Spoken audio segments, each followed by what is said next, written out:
What's the difference between gel and fluid acrylic mediums?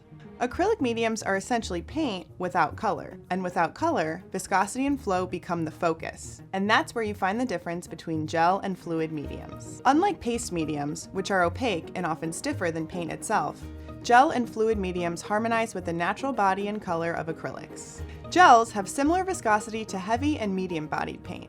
They make complex textures and support distinct brush marks. Some are semi-opaque but dry clear. Others are clear and transparent straight from the container. They range from short and buttery to long and stringy for an exciting variety.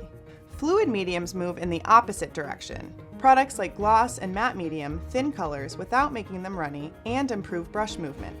They also impart surface qualities like shine, flatness, and pearlescence. Mix these with colors or apply over dry layers. The least viscous mediums are as thin as water but still contain strong polymers to enhance film strength.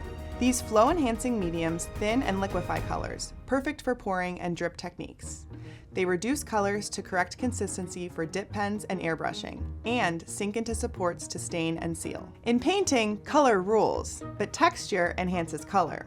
A good assortment of mediums unlocks possibilities beyond what the paint can deliver alone.